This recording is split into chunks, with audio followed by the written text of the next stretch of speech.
Uyu munsi nifuje ko tuganira ku ngingo ikurikira. Nifuje ko tuganira kuri victim mentality cyangwa se mentality victime mu rurimi rw'igifaransa, mu kinyarwanda sinzi ukuntu nabigenekereza. Ngira ngo rero tuganire kuri iyo ngingo kuko numva ari ingingo ifite akamaro, hanyuma kugira ngo tubashe gufasha abantu bafite ubushake bwo gukira ibikomere ariko bakaba batazi uburyo babigendamo.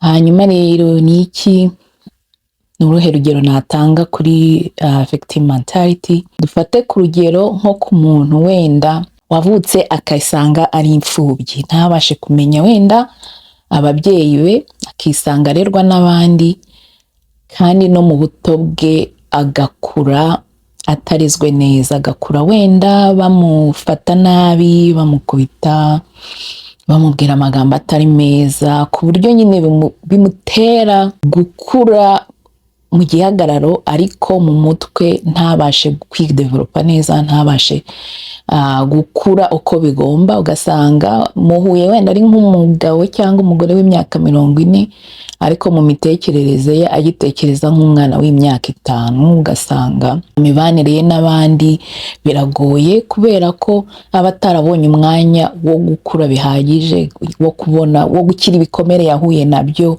akiri mutoya. Ugasanga arimo kuvira abandi batagize uruhare mu byamubayeho. Ni muri urwo rwego rero dushobora gusanga wenda nk'uwo muntu wahuye n'ibyo bikomere ari wa muntu ushaka ko wenda niba mu rugo cyangwa se nk'uko abayeho muri sosiyete, akaba ari wa muntu wifuza ko abantu bose bahora bamufata mama kubera ibintu byamubayeho, akumva ko nta wamufata nabi, akumva ko niba ashatse umugore cyangwa umugabo, umuntu ashatse ari umuntu ugomba kuzajya kumubera umubyeyi, ari umuntu uzamuha urukundo atigeze abona mu buzima bwe, ari umuntu mbese uzajya amufata mama ntihagire ikimuba, agahora yumva ko agomba kuba empathize, yaba ari mu mafuti, yaba ibyo akoze byose akumva ko abyemerewe kubera uburyo yabayeho, kubera ubuzima yabayemo, yatewe n'abandi kandi we nta ruhare yabigizemo, ku buryo usanga bigira ingaruka nyinshi cyane mu mibanire ye n'abandi. Niba afite urugo bikagera rukisenyutse kubera ko uwo aba yarashatse aba ashaka kamubera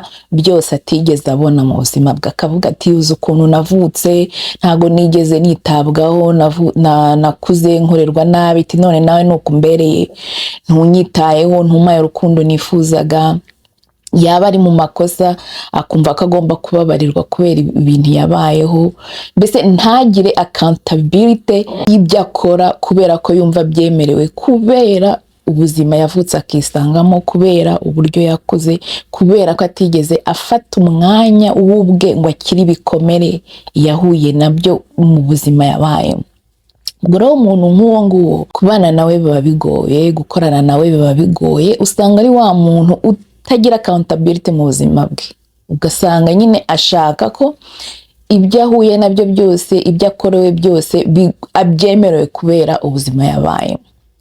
Akavuga turabizi navutse nta babyeyi ngira, nisanze nta babyeyi ngira, uko nawe kuze urabizi, none nawe aho kugira ngo umbere uko nabyifuzaga ngo mbashe gukira ibikomere mfite, nawe nuko umbere. Mbese ugasanga none aba muri iruhande bagenda bikandagira kugira ngo badakomeza kumukomeretsa. Ugasanga nyine ni nk'igi mugenda ku ruhande ngo mutarikanga rikameneka.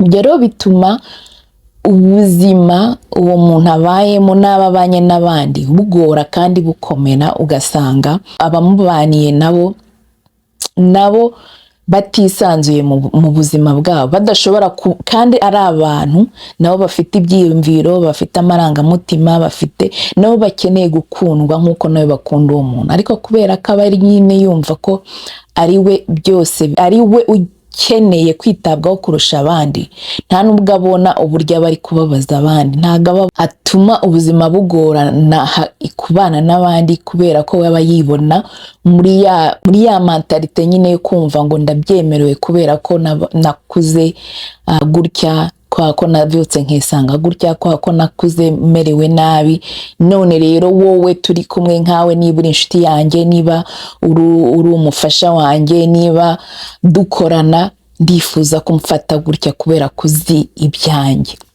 Ibyo rero ntabwo ari byo, kandi bituma ubuzima bugorana, bigatuma kubana n'umuntu nk'uwo bitoroshye. Ni ahantu usanga abantu babana wenda bari batangiye bakundanye, ariko mwagera mu rugo kubera izo kamere zizamuka no guhora wumva ko ugomba kuba muri victime mentalite, kandi undi wenda ashaka ko muhura mu kuzuzanya kugira ngo akubere bya bindi byose wifuza, ugatangira kumuvira kandi nyamara nta ruhara afite mu byakubayeho. Rero ni ngombwa ko umuntu wahuye nk'ikibazo nk'icyo agira igihe cyo gukira ibikomere afite.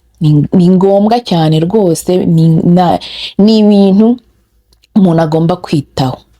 Sirtu mbere yuko ajya muri relationship n'abandi, niba ashaka gushaka, niba ashaka kugira inshuti nyanshuti, mbese kugira ngo ubane n'abandi neza, uba ugomba kubanza gufata umwanya uhagije ugakira bya bikomere wavukiyemo, ugakira bya bikomere wakuriyemo, ugakira bya bikomere wagize utabigizemo uruhare, nta ruhare wabigizemo, ariko noneho responsibility zo kubikira ngo ubashe kubaho, ubashe kubana n'abandi, aba ari izawe 100%. Ngayo nguko rero, niba wumva uri umwe muri abo bantu, ukaba ubona ubuzima bukugora, ukaba ubona kubana n'abandi bitakoroheye, ukaba wumva ko abantu batagufata uko ubishaka kandi bazi ubuzima wabayemo, uruhare rukomeye n'urwayo rwo kuvuga uti igihe kirageze nkamanza gukira ibikomere nanyuzemo, nkabanza kwikuramo ibi bintu byose, nubwo nta ruhare nabigizemo ngo bimbeho, ariko mfite uruhare rwo kubikira,